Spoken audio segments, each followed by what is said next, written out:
Hello, my name is Mike Tuke, and I'm the chairman of Mat Ortho Limited. I'm going to give you a presentation which will go through a short evolution on total knee replacement with a focus on where we've got to at Mat Ortho with the medially stabilized knee.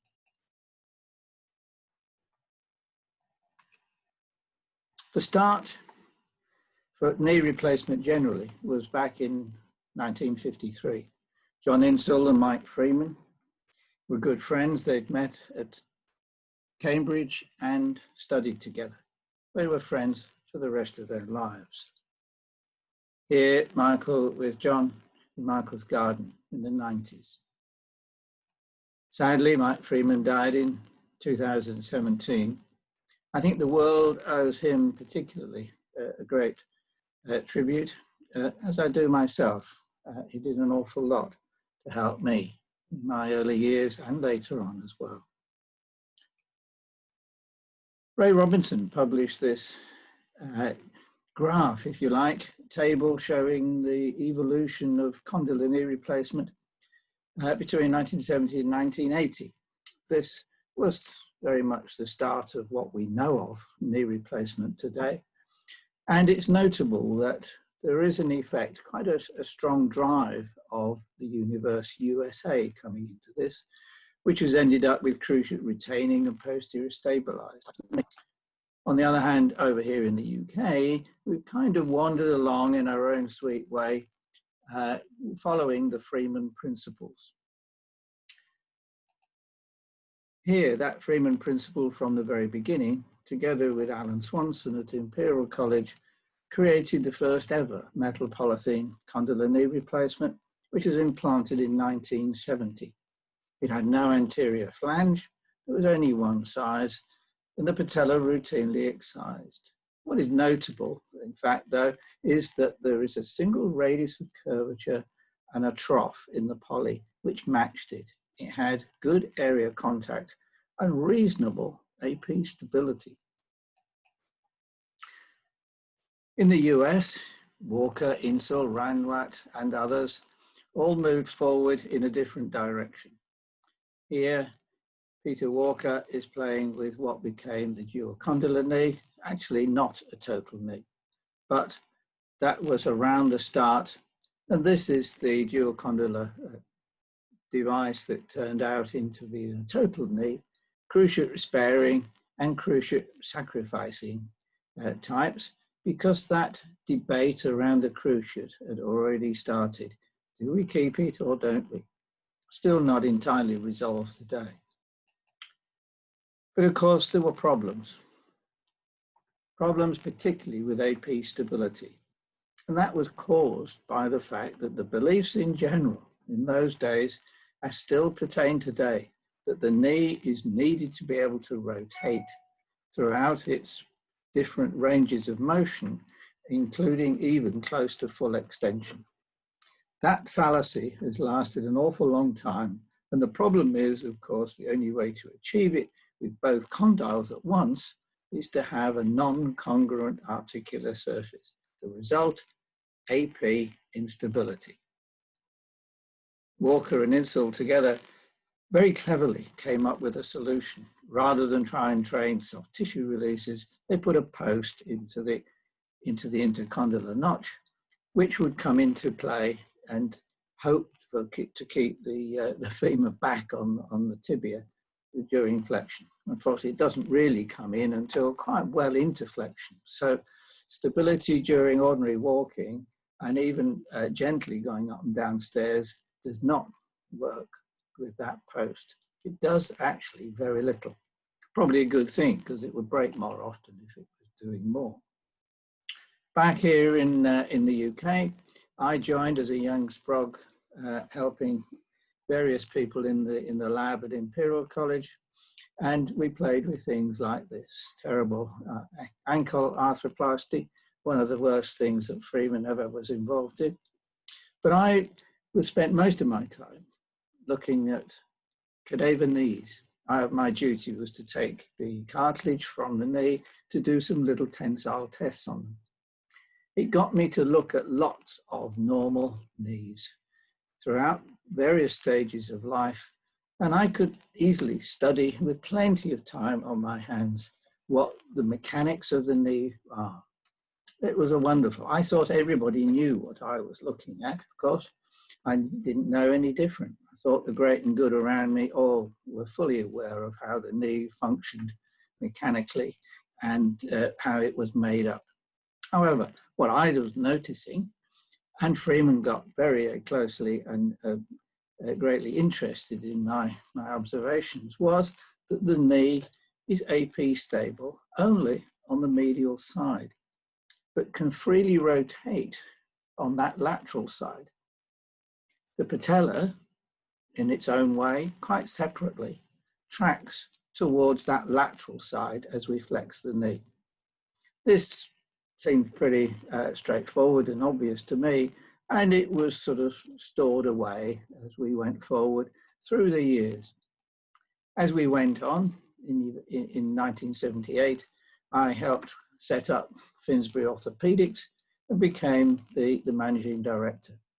Then, by 2011, we changed over to being Matt Ortho. So for a long time, I've been involved in that whole period during which knees have developed.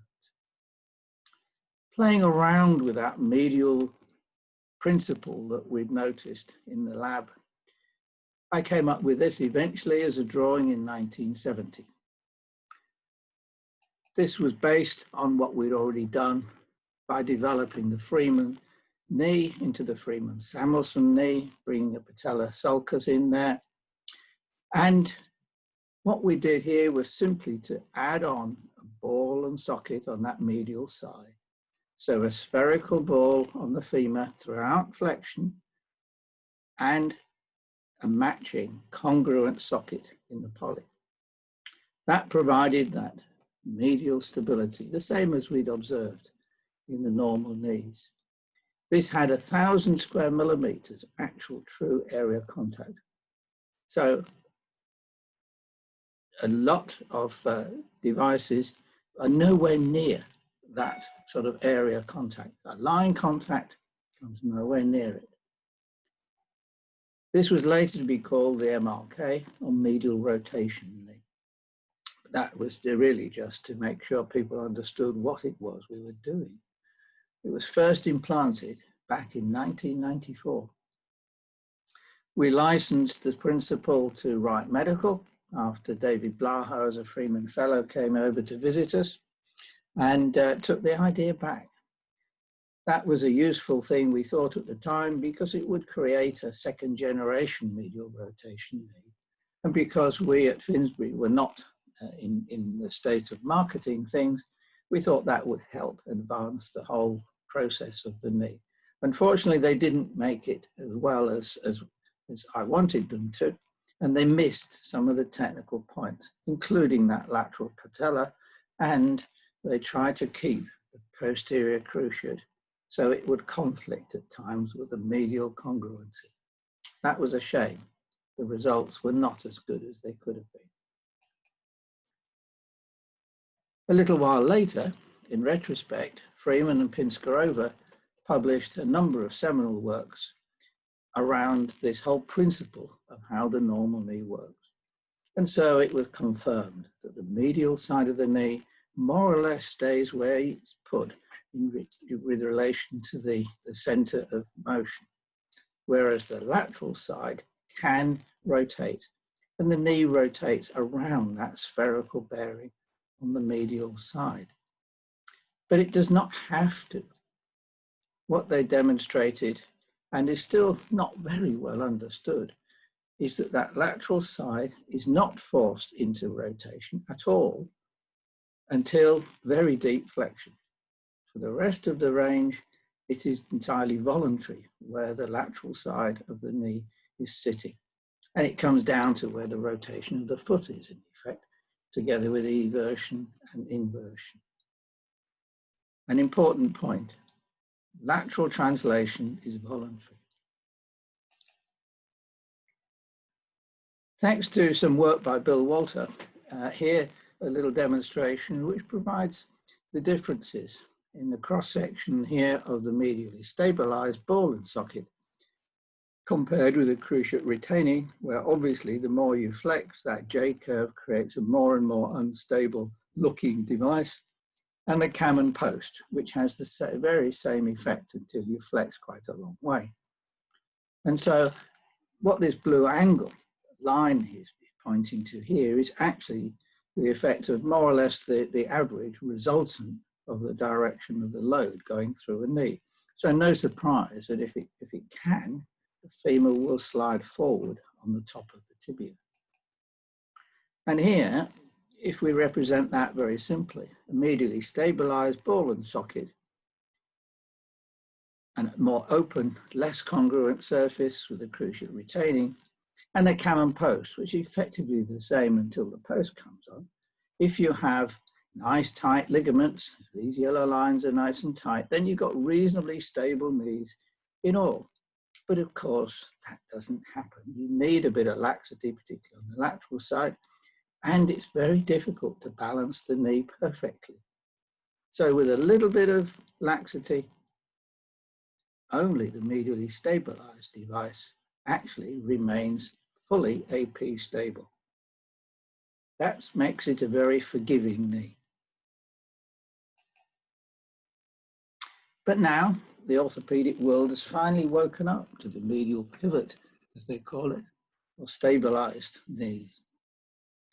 And so the big companies are determined to have one with their own take on the design. And so also that it fits with their rhetoric of the past and because they know better. But they've already missed the point that the design detail is critical.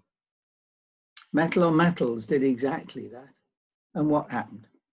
It failed to deliver what is a great hip when designed and made properly. We don't want that to happen again. The fact is that medial stability is obtained by congruency. That's what the normal knee has. It's helped enormously by the meniscus. And like pregnancy, you either have it or you don't. So look out for all the big companies claiming some degree of congruency and medial stability, but of course with great marketing flair. So here you get some of the stories that we get with graduated radius and the sort of effect that you get with a fully medially stabilized is a ball in socket throughout the range of motion until very deep into flexion. But with any degree of reducing radius, you get some degree of instability. That is inevitable. These are the ratios of radius. You cannot have congruency unless you have a one-to-one ratio between the ball and the socket.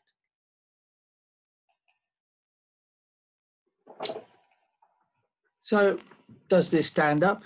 Well, here, fluoroscopy analysis that we did on the MRK a while back, and the medial stability is maintained if you just do straightforward stair climbing. Both the medial and lateral side are really just working like a very simple hinge.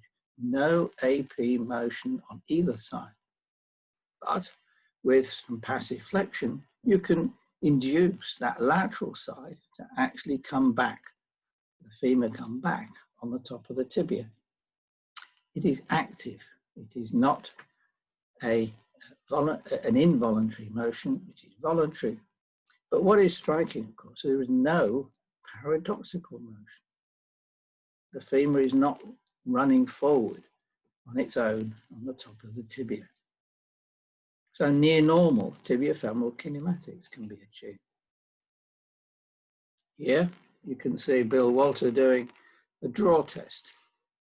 He did this on a number of different knees and sent them out as videos to quite a few surgeons and asked them to grade their view, looking at the views like this from the side, of what grade the stability of these knees is. And then he gathered the results from that. And here it is summarized. So a cruciate retaining, actually did two different types of cruciate retaining, but you can see that stable around 40%, that's when you get the soft tissue just balanced nicely. Moderately unstable in a significant number, and very unstable in also a significant number. A deep dish, yeah, it comes out a little bit better, but still nothing like as good as the medial stabilized, where very few are very unstable, only 3%. So not perfect perhaps, but heading in the right direction perhaps. So moving on to the patella. Various people have observed, Eckhoff among them, that the normal femoral sulcus is lateral to the midline at full flexion, at full extension. The patella is, of course, lateralized in flexion in the normal knee. Not a lot of people know that. So take a look at your own knee, and you will see, I'm sure, that as you look down, as that rather unique view you get looking at the skyline, not easy necessarily to do with a patient, but your own knee you can see in the skyline view, and you will see that the patella is sitting relatively lateral to that M and L point, the medial lateral points that you will be able to palpate where you would centralize a femoral component. And as you flex, you will feel with your fingers placed either side of your patella that as you flex with your quads, just keeping the patella taut, that the patella runs more and more lateral into very deep flexion where it almost disappears into the gap between the femur and the tibia. But it stays absolutely lateralized along this lateral line of the femur. That is not what any other knee than the medial stabilized from that ortho do effectively. Historically, manufacturers wanted to have polyethylene, which worked in the left or right knee, because otherwise you finish up with enormous inventory. That meant the intercondylar eminence finished up in the middle, and that intercondylar eminence needs to sit in the distal portion of the femur at full extension. Hence, that is as far lateral as the patella can get. And it starts midline, therefore, and ends midline. So it can't travel laterally. You can move the patella towards one side on the button, but all it does is sort of track in a straight line still, a little bit off center. It does not mean it is traveling more and more lateral with more and more flexion. Very different mechanism. So that is a historical process, but all knees have followed the same, only by going to a medially stabilized knee with a big ball and socket, as here again looking down on that skyline view. And we provided with a sulcus which is very much lateralized. The patella can sit therefore more laterally. And in addition, what we now get is a nice fulcrum, so that the patellar mechanism, with this strong pull that we get, is now actually quite effective to help stabilize and control that lateral side. That is what the normal knee is doing. It is, in effect, a lateral stabilizer to the knee. So in a medially stabilized knee, in fact, we have both medial and lateral stabilization. And that is perhaps why we don't get too many complaints about AP stability. So going back to that parallel universe, here, the USA, cruciate retaining posterior stabilized has been the trend, whereas here we've headed towards medially stabilized. And so that evolution that we came to with the knees here in the UK has ended up with a SAFE. All the way from 1970, there has been steps which have incrementally improved the design, improved the function and the outcomes generally until now we have the safe knee. We've had clinical use of this now for some time, from 94 with the MRK, and then we started with a new version, really to make it more universally acceptable from 2009 onwards. The MRK has been consistently reported in the UK with some of the lowest revision rates on a consistent basis for years, more so than any other knee. And that is with old-fashioned poly, sterilized properly, of course, but that does not need cross-linking, and the wear rates are incredibly low and not needing, I think, to go to cross-linked without that being a new experiment. In clinical use, what we've done with the safe knee is improve this by running a very carefully rolled out study process, as we have to do now for regulatory purposes, in effect, to avoid mistakes. Not something that all the companies have done in the past, unfortunately, but that we believe is absolutely what one must do, follow the Malchow principles of steady rolling something out. So starting with just a few very carefully studied, rolling them through various steps before we fully release. Nearly a 10-year process from first implantation to full global launch. Here, just one part of that to show the single center comparative study. This results from a surgeon in Australia who was new to the safe knee. And here you can see his studies, the results of scores that he got looking at the patient's outcomes. And here in particular, just to highlight where that sport comes, that favorite sport is actually markedly never having a problem when they're doing that favorite sport in terms of being aware of that knee. The Australian NJR has the safe now as one of the best in class, particularly in the medially stabilized knee brands themselves, but actually in all knees. Some of the other medially stabilized knees have not been doing so well. So there is still this whole nuance of the detail in the design. That lateral patella helps, and a fully, properly congruent device on the medial side is really important. So here, Bill Walter demonstrating a typical safe knee, 5 years. AP stability, not at all bad. Something that surgeons note at the end of an operation, when they first try this knee, is a kind of a wow factor. They go slightly quiet and find that they've got a stable knee, however, that the replacement had gone. However, they were maybe wondering the laxity wasn't as good as it could be. And the stability, nevertheless, is good. A little bit of laxity in a knee actually helps generally with the range of motion and with the feel for the patient at the end of the operation.